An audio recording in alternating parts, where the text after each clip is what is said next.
Oh my god. You're tired, not me. As we were just discussing, it's dark. It's dark, and it's cold, and it's winter is coming. It's just because I was out for a walk with Rudy, and like I said, like the lake is slowly like freezing over. There's like we got a heaping of snow.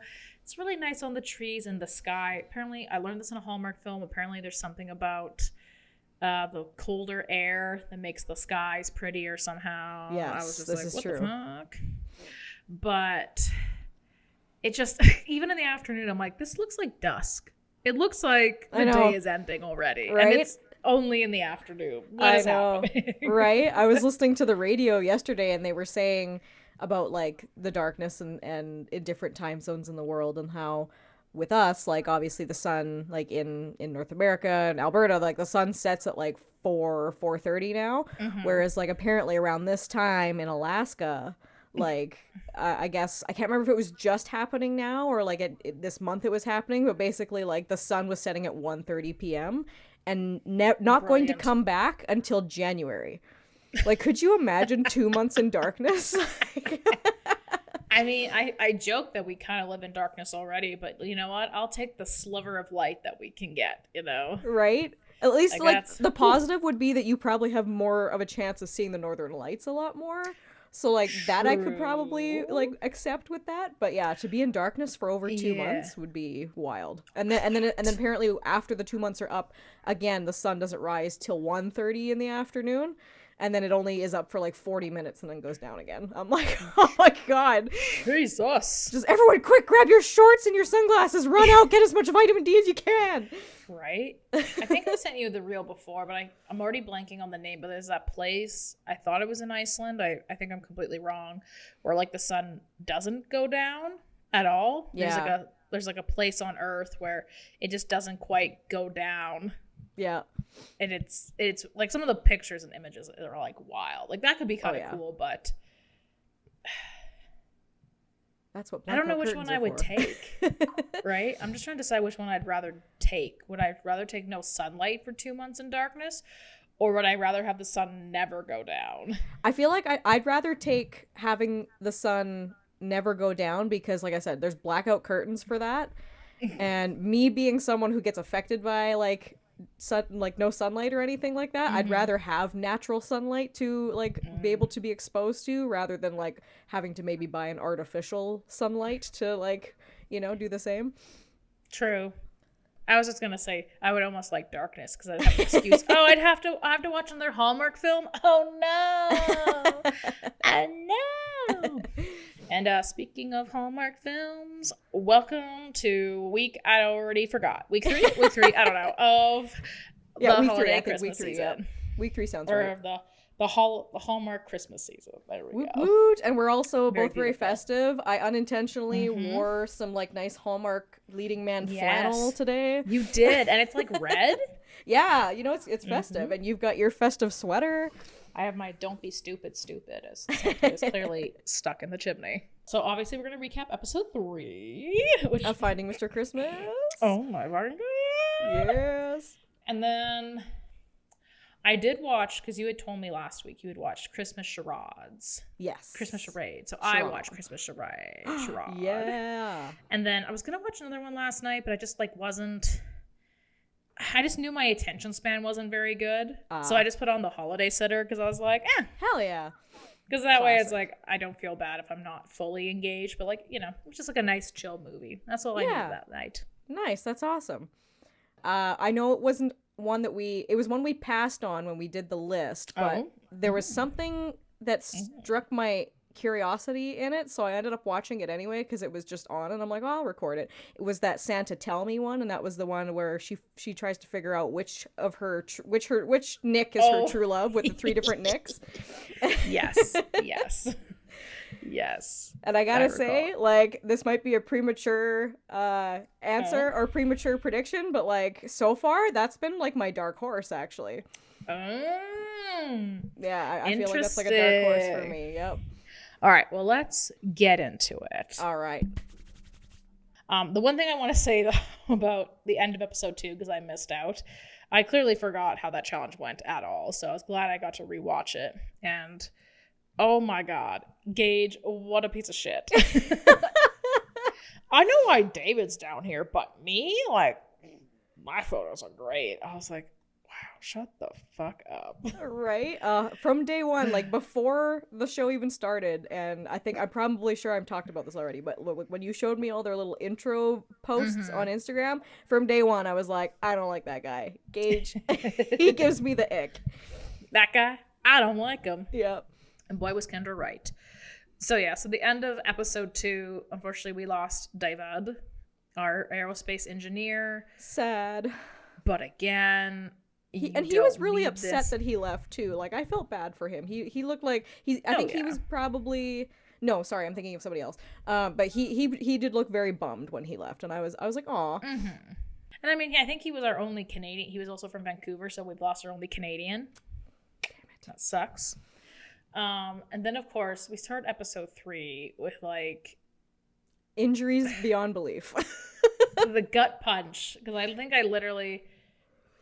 I said, like, yeah, I thought Daxton did really good in the photo challenge, and I thought he got robbed. Like, I think Parker's was nice, but like he ultimately won, but I was like, it's fine, whatever. Yeah. But yeah, it turns out he had a detached retina. Which I'm like, how the heck did that happen? Yeah, so unfortunately he had to drop out of the competition because he has to fly home to get it fixed. Yeah. So justice for Daxton, he got fucking robbed. Yeah, no kidding. But that of course, that fucking smug son of a bitch. Well, like, I'm sad he's gone, but like, it's better for me. And I'm like, shut the fuck up, Gage. I just like they cut to, like, because Jonathan's then telling, because I think the guys, they phone call him, but then Jonathan tells them, and they cut to Gage clearly listening, and he's just like, no fucks given. I was like, you little son of a bitch. But then I don't know why I took so much joy. They had their little elf challenge or whatever. They had to undo. Festive face off is what it's called. Festive face off, sure. Maybe one day. I specifically remembered it for you because you couldn't remember it last time. Thank you. They had to untangle some lights, but they had to like hold up like the brick of lights, and just with watching a pulley system. Yeah, watching Gage struggle was very funny. Right. But unfortunately, him, he's like, right. But him and Elijah did win the challenge, which was very unfortunate. Yeah. Which then went into our Starlight challenge, which was again another acting scene. So I was very excited. Yes, me too. Yes. And it was on ice skates, so that was kind of funny to watch them fail miserably. Yeah, with trying to ice skate. What's her name? Is it Brooke Dorsey? Yeah. Yeah. I think all the boys did pretty good. Like, there was a couple, like, I think for the most part, like, Ezra was pretty stiff, but I think for the most part, I think everyone did pretty good. Well, considering it wasn't just a regular, like, dialogue scene, like, there was a lot of movement going on in this scene, so to go from the first acting challenge where it was pretty straightforward and all they had to do was focus on vying for the actress's attention, this time they had to not only say their lines but also skate and find their camera angles. Yes. And then Jonathan threw a little extra, like, sneak attack challenge in there too, which I will say at first seemed a little, I don't know, like, it didn't feel like genuine at first. Like, I don't know, maybe it was just because of like the skating guy at the rental place. He just kept being like, oh no, I dropped all the skates. And it didn't seem natural, but yeah. I think it fooled them. They clearly did not. Jonathan was setting them up for failure anyway, so it was interesting to see who passed and who didn't. And what a coinky dink. Everyone passed except for our favorite idiot, Gage. God, that was so... Oh, when that happened and they cut to Melissa and John, they were like, oof. I was like... Right. So then on the chopping block was Ezra and Gage. Yeah. And Ezra, because they said he was a little... like, he was stiff and, like, they just didn't... Like, his personality wasn't coming through. And he wasn't connecting with Brooke. And I was like, yeah, I could see that. Like, I thought he did okay with some of his line deliveries. But, yeah, it did feel like... It's always funny when if you ask anybody and you're like, I don't know what good or bad acting is, but like if you show someone something, they could be like, oh yeah, that's bad. They always can't identify why, but like they'll see something like, oh yeah, I see why that's bad, kind of thing. But I always find that interesting all the time. But yeah, so then it was him and Gage, and literally it was just because he let that girl fall on her ass. Yeah. And I mean, I felt like they didn't need to justify his actions, but they tried to justify his actions by saying, oh, but he was trying to make her feel better with humor. And I'm like, Brooke, you don't need to waste your time on his breath. It's fine. It's fine. Just get the fuck out. Get him out of there. And then, of course, he gets eliminated. Yes, he gets his just desserts. I was just so happy. I was like, that's right. That's justice for Dax. And see, again, it confirms the theory I had last episode where that when Isaac left, where I thought, you know, if they're looking at it from a perspective of how easy is it to work with this person and how much are they in it for the performance and, you know, telling a good story, and how much are they in it because of like selfish reasons. And I feel like Gage was also another one of those persons. They were like, he's gone.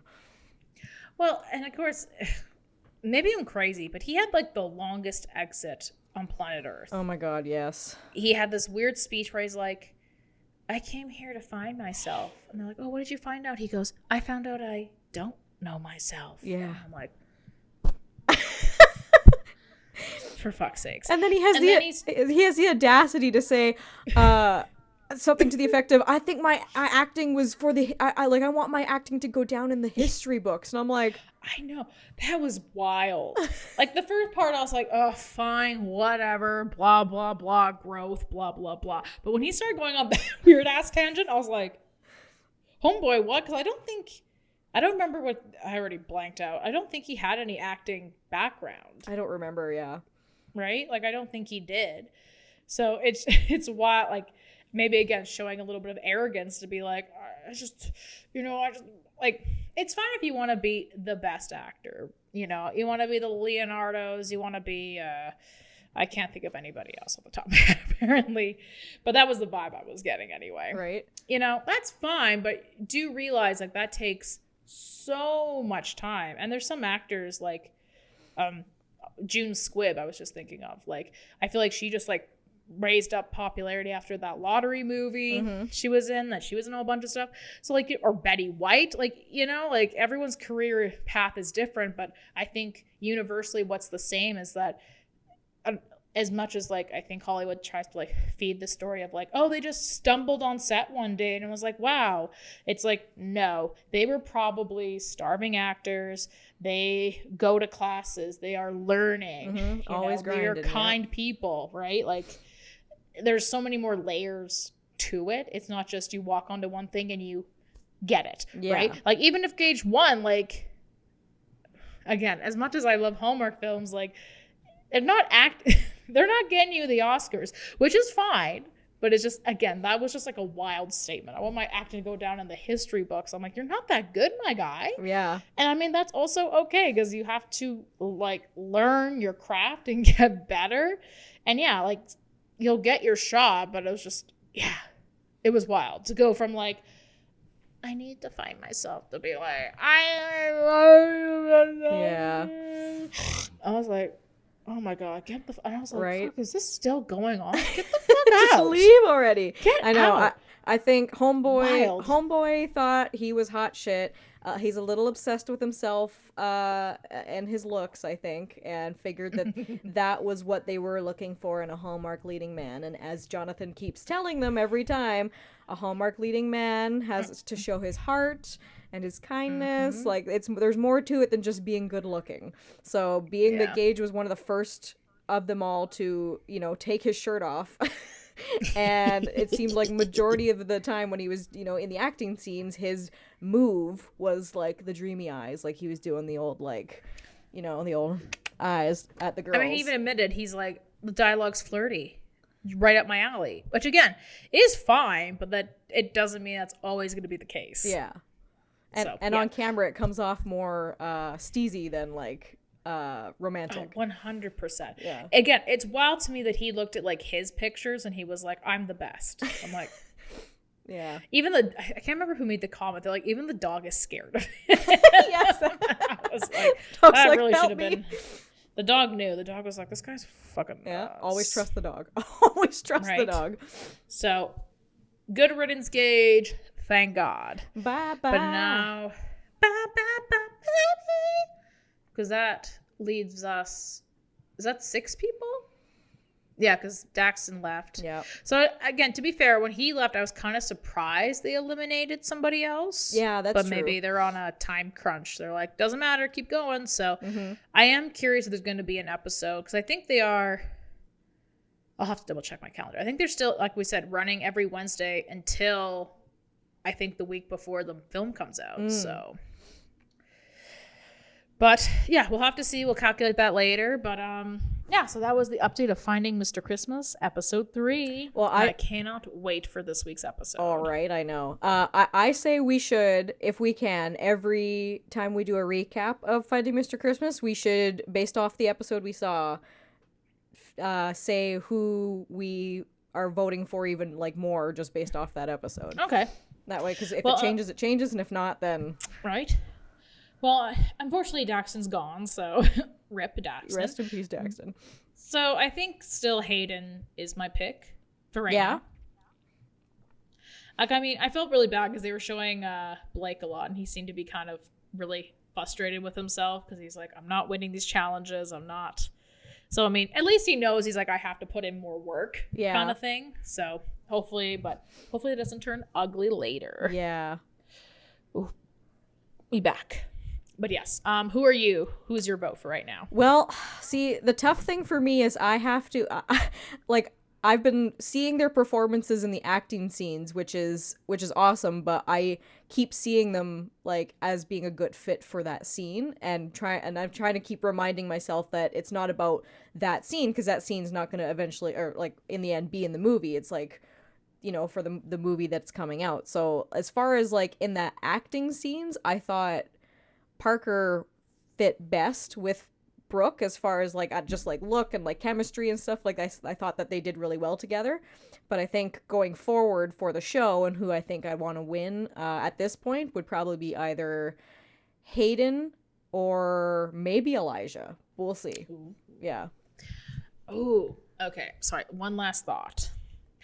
I'm wondering, because there's no way like they're just gonna be like, you're Mr. Christmas.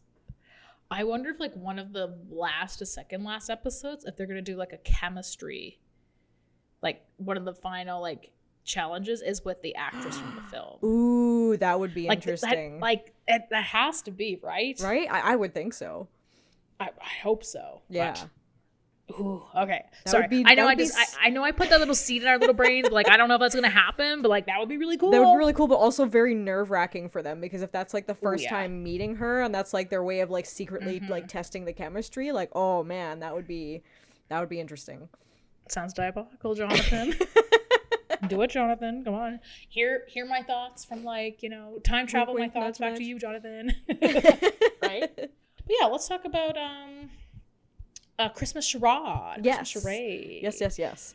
Which I guess, I don't know, I guess now I'm realizing has a double meaning, because her and her family play Christmas charades as their family game night, and she was pretending to be somebody else. Wow. Yes. Mind blown. Mind blown. Meta, very meta. Very meta. Okay. I'll see if I can do a brief synopsis. So, I think. So yeah. So basically, we open on this little spy scene, very James Bond like, and then we cut to our librarian, our favorite girl, eagerly watching, and they're taking this giant leap of faith off this building, and then she has to go to work, and you learn she's very obsessed with safety. Her parents are home security people, so she's very obsessed with safety. Yeah, she was raised by home security owners, business owners or professionals or whatever. So yeah, she's very, very much safety oriented. But she clearly has a wild side. Yeah, I wasn't gonna say obsession, but I don't think it's obsession. She's just a big fan of like adventure and espionage and like, you know, that kind of stuff. I think like all of us, we're like, yeah, we want to do exciting things, but sometimes it's hard to break out of our little shells. And that's perfectly fine. So her friend's like, you should go on this blind date. And she's like, I don't want to. And so then you watch the hilarity as this FBI agent is trying to meet with these criminals for a lunch date. Yes. And his boss is like, you have to bring another agent because you've been doing this fucking case for like 6 months and you have nothing. No results to show. So if you don't have any, like, I think they technically gave him Christmas Eve, I think. I believe so, and after yes. that, they were like, nada. So the cord, he's there at the restaurant wearing a green sweater, which is where she's supposed to be meeting her date with a green sweater. And that's where the hilarity ensues. Yeah. Yes, he drops his spoon. So she sees the other guy with the green sweater, sits down, and then is pulled into this whole case. Charade. Yes, I always love how they're like, well, you're a civilian, but you can join this case, right? You can just join. Like, I mean, it's too late now. You'll be fine. Right? Just follow my lead. Right? I was like, okay, sure, wild. I also love how she beat the shit out of him. And he's like an FBI agent. Yeah, right. Like, yeah, my parents gave me self-defense class and I did like Taekwondo. I was like, right. I think the thing that I found most interesting about this movie, but not in a good way, maybe. Like, I mean, they did okay, but like, because I'm assuming Hallmark has guidelines for what, you know, they can show in their movies. This was basically a spy movie without the ass kicking. Like, It seemed like every time there was a moment for when you watch a spy or espionage or some sort of action movie, the moments where there would be a fight scene, they cut away. And so you're just left to assume what's going to happen instead of like actually seeing the butt kicking and stuff, right? So. Well, there was a little bit of butt kicking in the Christmas Nanny one. Was there? Yeah, the end. She like fought a bunch of people with her umbrella. Oh yes, that's right. Yeah, you're right. I'm gonna go with, just based on like the very awkward scene where they were like fighting each other, and I'm being very generous with the word fighting. I'm going to guess they did not either have the budget or they just didn't know how to shoot fight scenes. Maybe, or they didn't have the time to like learn the choreography properly. Because that was very minimal, and even then I was like, ooh, there was a couple scenes where I was like, okay. Yeah, because there was one later on where like they're on the roof and they're trying to like get the guy who grabbed the necklace, and the agent Josh comes up behind him and like puts him in a chokehold, and then it just cuts and that's it. There's like no, you'd be like, all right, okay, now they're gonna like start kicking ass and punching and things like, and they just kind of cut away, and you're like, oh. Yeah, so that's what I'm gonna go with, because there was a little ass kicking in the Christmas Nanny one. Okay. From last year. Was that last year? I think it was last year. Yeah, that sounds about last year or 2 years ago. That was really good. I think that was also my problem. I just kept thinking of that movie, and I was like, I really like that one. I mean, this one eventually kind of like I warmed up to like near the end. It was getting a little bit better. Yeah, it was a slow start. Like it was a little corny in the beginning, and then it kind of picked up afterwards. Yeah, and it did better. Yeah. Yeah. But I still think overall, like you just watched the Christmas Nanny, the Royal Nanny. Yeah. Yeah, I just think they just embrace the concept better, whereas I feel like they weren't, like you said, kind of like the slow start, they weren't really fully committed into their bit, and then finally when they kind of got into it, I was like, okay, cool, we got this. Yeah. But yeah, I think we've always said, if you have a crazy concept, you just have to embrace that shit. Embrace it. Yes. If there's any hesitation, we will know as the audience. And we're gonna call it out. Right. The other thing I thought was really weird, they didn't pay that jeweler for all her time. That's not right. Yes, that is right. You have to pay people, Josh or Johnny, whatever your fucking name was. Like, you gotta pay people. I'll just assume that transaction happened, outside the realm of the film. But like, I also just found it very odd. So as we mentioned, her parents are home security people. And I kind of had this feeling throughout the film. I was like, is there something more with this? And it turns out they also were FBI. Yeah. It gets to this weird point where they're trying to like swap the necklace out for a fake one. Yes, a decoy. Because they're like, well, let's let them steal it so then we can track it. And they're like, oh, brilliant. Again, she had to come up with it, but not FBI Johnny Boy, but whatever.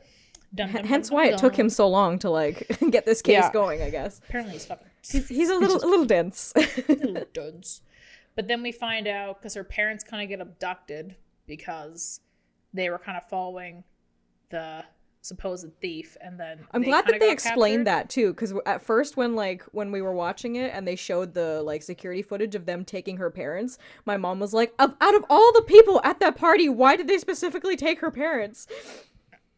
Good call. I was just gonna be like, let's go with it, I guess. I don't know. Yeah.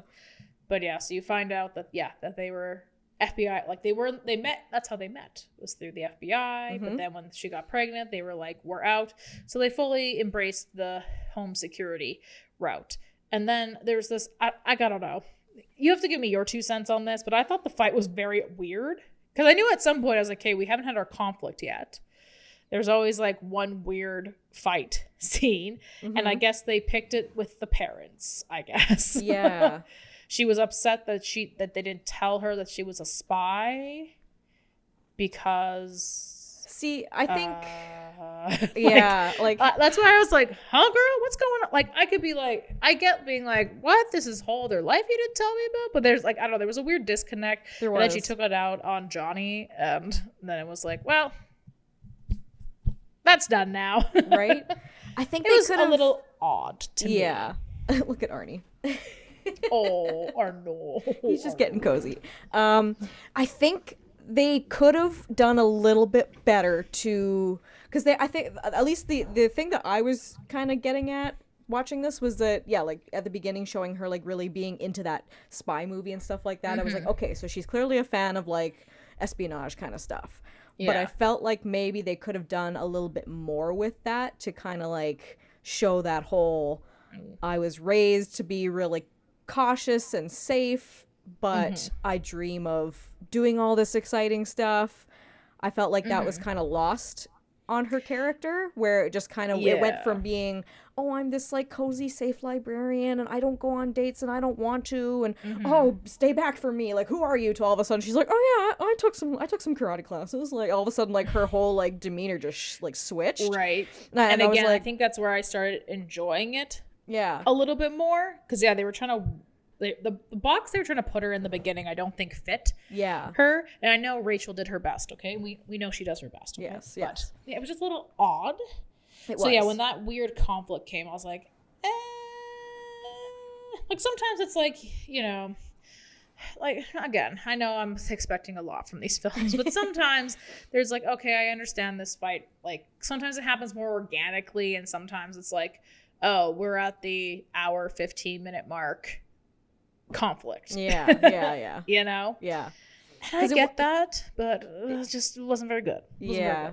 And like it wasn't until after they had the whole family game night with him, where after they leave, I think it's around that time, where after they leave and both the parents are like, something's up. And I'm like, something's up with y'all. Like, why are you suddenly so suspicious? And then that was like, oh, because they're also FBI. Suspicious. Yeah. That also, like, I liked that scene, but I also felt like we were in a different movie. I was like, what's happening? Like, what? Right? Totally different movie. Yeah. The music was always really funny, too. Yeah. We would go, like, really happy to serious and then backwards, and I'm like, oh. I'm like, oh, God. We're just jerking on the pedal there of the music, all right? We're jerking a little bit. Yeah. But, yeah, overall, it wasn't a terrible watch, but...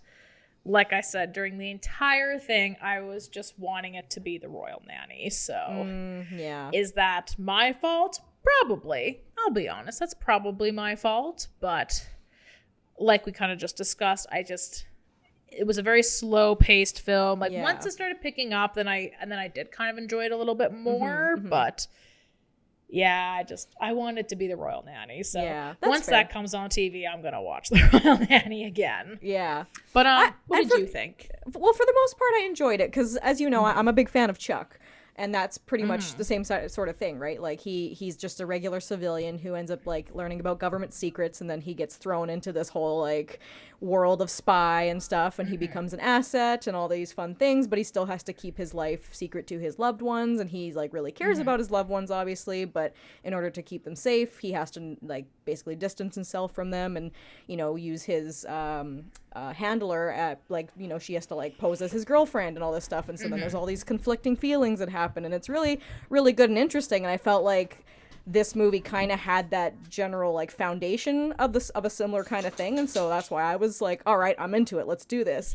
But I felt like, yeah, like what we were saying, I felt like there was a few elements that were missing that could have really like solidified that together more, like what we were talking about, or even if they did something similar to Chuck where she had those conflicting feelings of being safe and wanting to, you know, be the good daughter her parents raised her to be, but she's got this desire for this exciting life, and so she's got to keep that from them. But then in the end, which would have also maybe helped that fight make more sense, is in the end, the fight happens and they go, oh, well, we were actually spies anyway. And she goes, what? You mean you this whole time? You know, you guys were spies and you didn't tell me? Like, I've been dreaming of this my whole life and you kept that from me? Like, that would, to me, that would make more sense, right? But it probably would have needed to be a much longer film at that point, so. Right? Yeah. Yeah, come on, Hallmark, get your shit together. But for a Hallmark Christmas movie that was, you know, an attempt at a fun kind of action thing, I was like, yeah, it wasn't bad. It could have been worse. Dug like the you know, the Wish version of, you know, James Bondy type music. You know? And I like the little nods to Die Hard and stuff too. Like, I thought it was cute. You haven't seen Die Hard? You know? Yeah, like I said, it's a very light watch to maybe pass. Like, if you just need something to be on in the background, this is your movie. Yeah, I definitely don't think it's going to be in one of my favorites from this year. Yeah. But for now, I enjoyed it enough. It could have been worse. Right. Fuck, we're going to have to start a tier list, too, maybe at the end of every episode. Ooh, that's a good idea. But yeah. So yeah, right now, that's the only new Christmas one I watch. So yeah, I guess it's just there. It's just, it's there. It's the starting point. It's on the board. Right. But I think that'll do it for today's episode. I know Kendra watched Hot and Frosty. Yes. But I might be watching that with the girls potentially. So okay, so we'll save that one for a future episode. I think so. Because I'll just say, as much as I want to hear your thoughts, I also want to come to the table too. Because I think we'll just have a hoot nanny of a time. Yeah, exactly. I also really want to hear your thoughts. But yeah, all I'll say is just buckle up. Pay attention, passengers. Prepare to lift off. For Hot and Frosty. Thank you all for tuning in again. Like we said, we're continuing with the Hallmark month, so we'll have more to come. Woo-woo. More itching to be watched. If you have you watched any Hallmark films? I know it's still, it's kind of, we're getting there. We're getting close. I think we're getting to the acceptable time to watch Hallmark films. Let us know in the comments down below. Is there any that piqued your interest? Have you seen Hot and Frosty? Have you seen the Christmas Charade? How have you been keeping up with Finding Mr. Christmas? Also consider leaving a little likesy on these videos. We work very hard on the video, and one likesy will keep us alive. And consider subscribing to two pretty cool gals, in my opinion, to continue on our journey for the last little bit of the season. But until next time, watch all the content, and we'll see you next time. Bye-bye! Bye-bye. Monkey, monkey. Monkey, monkey.